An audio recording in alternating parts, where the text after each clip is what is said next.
خلق السماوات والارض بالحق، اس نے آسمانوں کو اور زمین کو پیدا کیا ہے پرپزفل، با مقصد، حق کے ساتھ. تعالی عما یشرکون، وہ برتر ہے، بہت بلند ہے اس شرک سے جو لوگ کر رہے ہیں. خلق الانسان من نطفہ، اس نے انسان کو پیدا کیا ایک حقیر نطفے سے، منی کے قطرے کے ساتھ. فاذا هو خصیم مبین، پس اب وہ کھوڑلا جھگڑالو بن گیا ہے، یعنی اپنی پیدائش پر غور نہیں کرتا. ایک گندے قطرے سے اس کی پیدائش ہوئی ہے اور وہ اللہ تعالیٰ کے بارے میں جھگڑتا ہے اور اللہ تعالیٰ کی ایگزسٹنس کو چیلنج کرتا ہے، یا گاڈ کو مانتا ہے تو گاڈ کی نہیں مانتا. اپنی پیدائش پر تو غور کرے. والانعام خلقها، اور چوپایوں کو بھی، جانوروں کو بھی اسی نے پیدا کیا. لکم فیہا دفء ومنافع ومنہا تأکلون، جس میں تمہارے لیے گرم لباس بھی ہے اور منافع کی چیزیں بھی ہیں اور ان کا گوشت بھی تم کھاتے ہیں.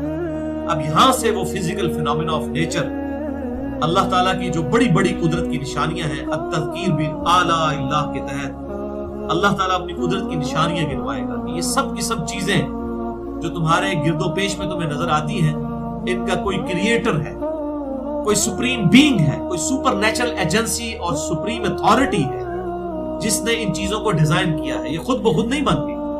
اگر وہ یہ سمجھتا ہے یہ چیزیں خود بخود بن گئی ہیں تو ہم زمین و آسمان کے سارے انٹلیکچوئلز کو یہ دعوت دیتے ہیں، ایک مرغی کا انڈا توڑ کر پلیٹ میں رکھتے ہیں، اس لیزدار مادے سے کوئی ہمیں چوزا تو بڑی دور کی بات ہے، چوزے کی چونچ بنا کے بتا،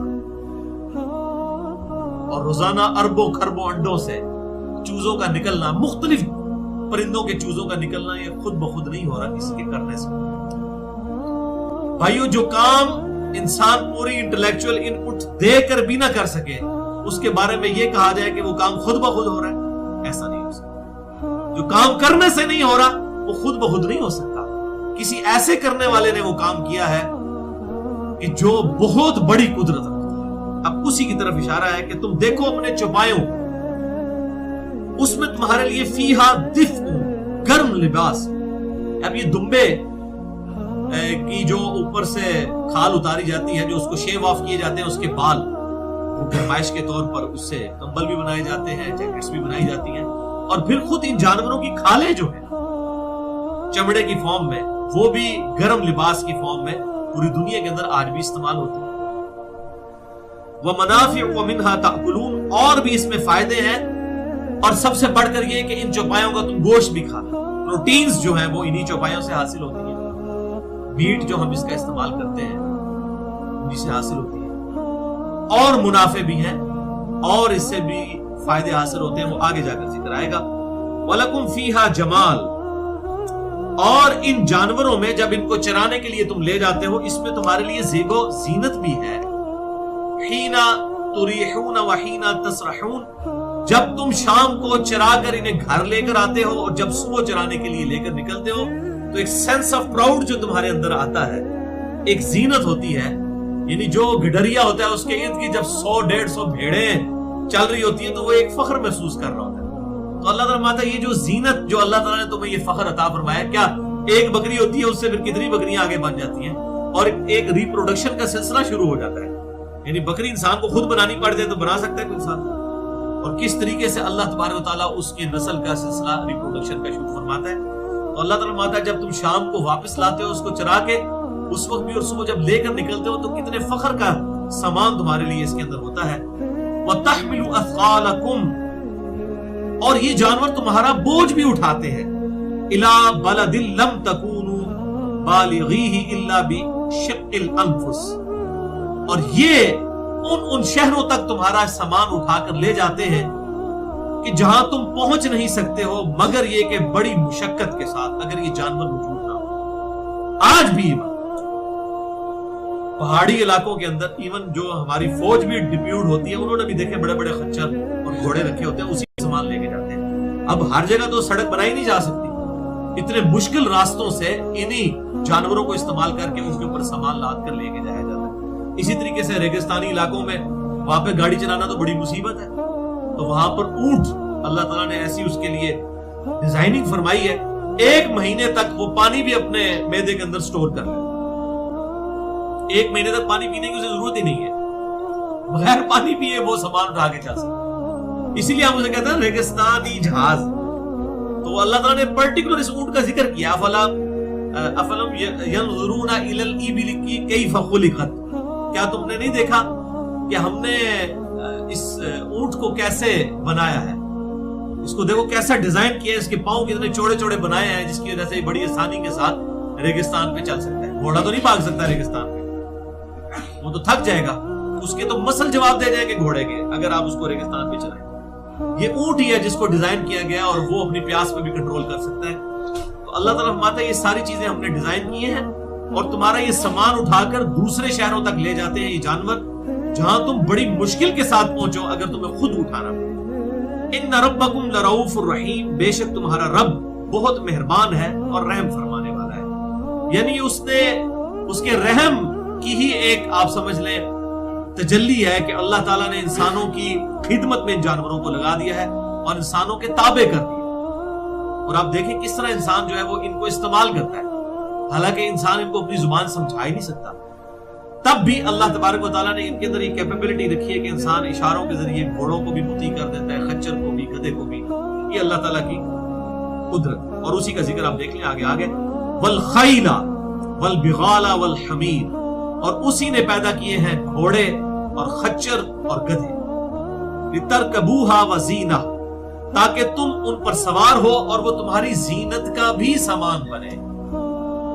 इवन आज के दौर में भी आप अगर देखें तो जब ये फौज की परेड्स वगैरह होती है उसमें भी वो बड़े पले हुए घोड़े होते हैं जिनके ऊपर वो कमांडर बैठा होता है। ये सिंबल है दुनिया के अंदर। तो घोड़े आज भी ये फौजियों ने खच्चर और घोड़े पाले हुए होते हैं, क्योंकि जिन इलाकों में इनकी ड्यूटीज होती हैं पहाड़ों के ऊपर, मुश्किल रास्तों के ऊपर, तो खुद तो नहीं सारा सामान उठा के जा सकते, तो इन्हीं घोड़ों और खच्चरों और गधों के जरिए ये सारा सामान लेके जाया जाता है। तो अल्लाह ताला कहता है इसमें तुम्हारी जीनत भी है। वल्लज़ी अंज़ला मिनस समाई माआ, वही है अल्लाह जिसने आसमान से पानी नाजिल फरमाया, लकुम मिन्हु शराब, जिसमें तुम्हारे लिए पीने का सामान भी मौजूद है, व मिन्हु शजरुन फीही तुसीमून, और उसी से सब्जा उगता है और उसी से तुम्हारे मवेशी फिर चरते हैं। यानी ये जो सब्जा उगता है ये आसमान से बारिश नाजिल होती है, और वो पूरा वाटर साइकिल हम पिछली दफा सूरह अल हिज्र में पढ़ चुके हैं कि अल्लाह ताला समुद्र के पानी को वेपोरेट करता है, वही पानी जो है ग्लेशियर्स की फॉर्म में स्टोर होता है पहाड़ों के ऊपर, सूरज से ही वो वेपोरेशन होती है, फिर सूरज की रोशनी से ही वो ग्लेशियर पिघलते हैं और वहां से दरिया चलना शुरू होते हैं, जमीन के ऊपर भी और जमीन के सोतों में नीचे भी। तो फिर अल्लाह ताला बारिश के जरिए भी पानी बरसाता है और उसी से चारा निकलता है, चारे को जानवर खाते हैं, हम जानवरों को खाते हैं, हमारी खेतियां भी जो है वो सब की सब उसी पानी की वजह से उगती हैं। तो सिर्फ वाटर साइकिल अगर डिस्टर्ब हो जाए, अगर ये पानी इवेपोरेट होना छोड़ दे तो हम प्यासे मर जाएंगे। अंदर जमीन में भी पानी खुश्क हो जाएगा, आसमान से बारिश नहीं बरसेगी, ग्लेशियर तक भी नहीं पानी पहुंच सकता। अल्लाह ताला के लिए इस मखलूक को तबाह करना कोई मसला है? युम्बितु लकुम बिहिज़ ज़र्अ, और वो उगाता है तुम्हारे लिए खेतियां इसी पानी के जरिए से, वज़ैतून, और जैतून को भी। अब जैतून बड़ी मुबारक चीज है, इसका तेल भी इस्तेमाल होता है, इसका फल खाया भी जाता है। वन्नखील, और खजूर, वल अअनाब, और अंगूर, व मिन कुल्लि थमरात, और हर किस्म के फल इसी जमीन से इस पानी के जरिए उगते।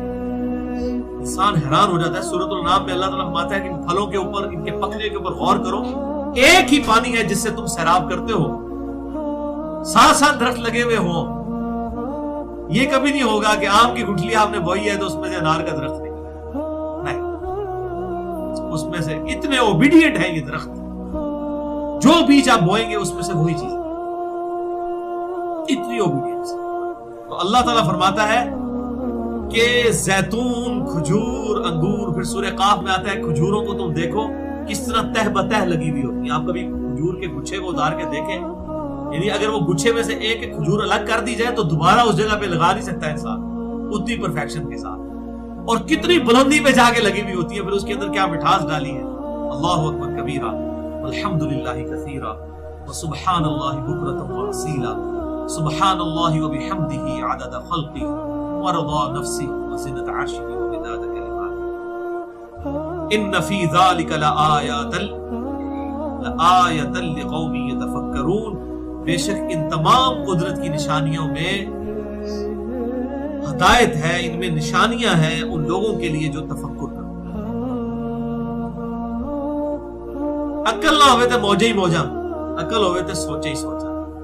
अगर कोई शख्स अपना इंटेलेक्ट और अकल इस्तेमाल कर ले तो फिर उसके लिए बड़ी सोच है कि ये सारी चीजें अगर बनी है किसी मकसद के तहत। मैं अक्सर कहता हूं कि भैंस दूध देने के लिए अल्लाह ने बनाई है ना, जब भैंस दूध देना बंद कर देना और डॉक्टर इसको लाइलाज कर दे तो सीधी मज जी है ना वो कमेले पहुंचती है, अगले दाड़े तक गोश्त आ जाता है। भैंस भी अपना फंक्शन ना सही परफॉर्म करे तो ज़िबा खाने चली जाती है, अगले दिन उसका गोश्त जो है वो कोड़ी दामों मार्केट में बिक रहा होता है। हालांकि भैंस की तो बड़ी कीमत होती है। इंसान को भी अल्लाह ताला ने किसी मकसद के लिए अफहसिबतुम अन्नमा खलकनाकुम अबसा, इंसान क्या तूने ये गुमान किया हमने तुझे वैसे ही फजूल पैदा कर दिया है?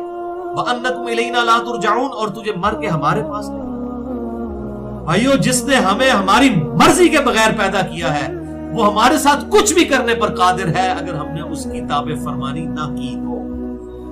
उसी की पनाह लेनी है और उसी की तरफ बुलाना, उसी के सामने सर तस्लीम खम करना है। लेकिन ये इसके अंदर निशानियां उसी के लिए जो अपनी अकल को इस्तेमाल करेगा। वसख्खर लकुमुल लैल वन नहार, उसी ने मुसख्खर कर दिया है रात और दिन को तुम्हारे लिए। कैसा काम में लगाया है। दिन के वक्त हम अपने मामलात को चलाते हैं, रात के वक्त आराम करते हैं। इंसान कितना मुफलिस और लाचार है कि हमें 24 घंटे के अंदर एक दफा जरूर नींद पूरी करनी होती है। कभी इसके ऊपर गौर तो करें, हमने कभी गौर नहीं किया। हमारी मशीनरी फेल हो जाए अगर हम 24 घंटे के अंदर एक दफा नींद पूरी ना करें। ज्यादा 48 घंटे जाग लेंगे, इससे ज्यादा तो नहीं जाग सकते। यानी नींद लिए बगैर हम आगे परफॉर्म कर ही नहीं सकते, इतने लाचार हैं। अब आपको आयतुल कुर्सी समझ आएगी। ला तख़ुदुहु सिनतुन वला नौम, अल्लाह ताला को ना कभी नींद आती है और ना कभी ऊंघ आती है। अब ये बात तो बड़ी नॉर्मल सी है, लेकिन इसके ऊपर गौर करें, एक समुंदर पिन्हा है इस बात के अंदर कि इंसान जो इतना बड़ा मुतकब्बिर बन जाता है और समझता है पता नहीं मैं क्या चीज हूं, वो 24 घंटे के अंदर एक दफा नींद ना पूरी करे तो उसकी मशीनरी काम ही नहीं कर सकती। और वो अल्लाह है, billions and trillions of years से उसने पूरी कायनात को चला रहा है और ना उसे नींद आती है ना ऊंघ आती है, वो मोहताज ही नहीं चीज। तो उसी ने रात और दिन को मुसख्खर किया है तुम्हारे लिए, वश्शम्स वल कमर, और चांद को भी और सूरज को भी, सूरज को भी और चांद को भी उसने मुसख्खर कर दिया। कैसी खिदमत में लगा है। एक सेकंड में 50 करोड़ एटॉमिक बम के बराबर एनर्जी इसमें रिलीज होती है, और ये सिर्फ एक सूरज है जो आप देख रहे हैं, जिसकी वजह से हमारे जमीन के ऊपर जिंदगी आबाद है। इस तरह के 300 अरब सूरज हमारी गैलेक्सी मिल्की वे के अंदर मौजूद है, और फिर ये 300 अरब जो सूरजों वाली और स्टार्स वाली गैलेक्सी जो है ये सिर्फ एक गैलेक्सी है। इस तरह की 250 अरब गैलेक्सीज इस कायनात के अंदर अभी तक नासा की लेटेस्ट रिपोर्ट के मुताबिक दरियाफ्त हो चुका है। इतना बड़ा फिगर। साइंटिस्ट कहते हैं कि समुंदर जो जमीन पे समुंदर के किनारे पर रेत के जर्रे हैं उनकी तादाद उतनी नहीं है जितनी कायनात के अंदर सितारे हैं। तो ये अल्लाह ताला ने सारी मखलूकात पैदा फरमाई है और लगाया है इनको काम में। वन्नुजूम मुसख्खरातुम बिअमरी, और सितारे भी उसी के हुक्म के पाबंद। इन्न फी ज़ालिका लआयात, इसमें है निशानियां अल्लाह ताला की कुदरत की, लिक़ौमिन याक़िलून, लेकिन उनके लिए जो अपनी अकल इस्तेमाल करें। अब आपको जुमला समझ आएगा जो मैंने शुरू में कहा। God is the only explanation of all the physical phenomena of nature in this universe. God he explanation. आप किसी भी चीज को डीप डिग करना शुरू कर दें तो चीजें बुलंदी से जमीन की तरफ आती हैं। क्यों? Due to gravity. कशिश शकल की कुव्वत जिसे हम उर्दू में कहते हैं, उसकी वजह से चीजें ऊपर से नीचे की तरफ आती हैं। ये ग्रेविटी क्यों है जमीन के अंदर? तो साइंटिस्ट कहते हैं कि जमीन चूंकि मैटर है और मैटर की ये खुसूसियत है कि वो चीजों को अपनी तरफ खींचता है। हम कहते हैं ये मैटर की खुसूसियत क्यों है, तो बस फिर आगे साइंटिस्ट हाथ उठा देते हैं। वो कहते हैं it is physical phenomena of nature. ये कुदरत का कानून। اس کو ہم بدل نہیں سکتے. تو ہر چیز کے پیچھے ریزن جو ہے وہ گاڈ ہے, اللہ ہے ریزن جس نے ان ساری چیزوں کے اندر یہ کیپیبلٹی رکھی. جو ماننا چاہے گا نا بات, اسی کے لیے نشانی ہے. ویسے تو میں نے آپ کو کہا نا, عقل نہ ہوئے تو موجے ہی موجا, عقل ہوئے تو سوچے ہی سوچا. جس کی عقل ہے وہ تو سوچے گا, عقل نہیں ہے اس کی طرف تفکر نہیں کرتا, وہ تو پھر اس طرح الٹ اپ زندگی گزار کے مر جائے گا. اس کو وہ کہے گا بس یہ خود بخود ہی ہوتا ہے, ہم دیکھتے ہیں برسات کے اندر بارش ہوتی ہے, اس کے بعد سبزہ نکلتا ہے, یہ سب کچھ خود بخود ہو رہا ہے. لیکن ذرا سا سوچنا شروع کرے گا تو یقین کرے ڈر جائے گا. میں جب کبھی تربوز کاٹتا ہوں نا, یقین کرے خوف طاری ہو جاتا ہے. ایک اتنا سا بے قدر بیج نے زمین میں بویا, اس میں سے اتنا بڑا تربوز نکلا, اتنی موٹی اس کی کھال, ڈارک گرین کلر کی. پھر اس کو کاٹے تو اس کے اندر ریڈ کلر کا گودا, اور اس میں مٹھاس. زمین کو آپ چاٹ کے دیکھیں کوئی مٹھاس نہیں ہے, ہاں نمکین ضرور ہوگی. اور پھر وہ ایک تربوز کے اندر ہزاروں بیج, ایک تربوز کروڑوں اربوں تربوزوں کا ڈیٹا لیے ہوئے اپنے, جتنے بیج ہیں ہر بیج سے آگے پھر ایک تربوز. اور اس طریقے سے ایک فیکٹوریل پرابلم شروع ہو جاتا ہے, ملٹی پلائی ہونا شروع ہوتا ہے. انسان جب کبھی بھی قدرت کی کوئی چیز کھانے لگے, بنائی ہوئی اللہ تعالیٰ کی, فوراً ذہن میں لائے کہ یہ کسی کے بنانے سے, اور یہ آپ بنا کے کھا پی کے فارغ ہو جاتے ہیں. اس کے بعد کبھی غور کیے, رات کو ہم روٹی کھا کے سو جاتے ہیں, ہمیں بالکل پتہ ہی نہیں ہوتا. صبح کے وقت اٹھ کے آرام سے پیشاب کرتے ہیں. میں تو یقین کریں جب کبھی بھی ٹوائلٹ جاتا ہوں نا, تو ٹوائلٹ جا کر باہر نکلنے تک ایک ہی چیز دماغ میں ہوتی ہے کہ میرے اختیار سے کچھ نہیں ہوا. میرے گردوں نے جو پیشاب کو الگ کیا, میرے معدے نے اس خوراک کو ہضم کیا, جگر پیرلل میں خون بنا رہے ہیں, اس خوراک کو جو ہے وہ کنورٹ کر رہے ہیں میری انرجی کے اندر, اور یہ سارے کے سارے معاملات ہو رہے ہیں, میرا کوئی اختیار نہیں ہے. ہم باہر کی ٹریفک سے ڈر رہے ہوتے ہیں کہ کہیں گاڑی کے نیچے نہ آ جائے. بھائی ہمارے جسم کے اندر جو ٹریفک اللہ نے چلائی ہوئی ہے, انسان یہ کھال اگر ہٹ جائے تو جتنی مشکل ٹریفک اندر چل رہی ہے, اگر وہ ذرا سی بھی ڈسٹرب ہو جائے نا تو انسان ایگزسٹ نہیں کر سکتا. پیشاب اگر انسان کا بند ہو جائے نا, زمین و آسمان کی ساری مخلوقات مل کے نا, سارے بزرگ فرشتے سب مل کے بھی ایک بندے کا پیشاب نہیں جاری کر سکتے اگر اللہ بند کرتے.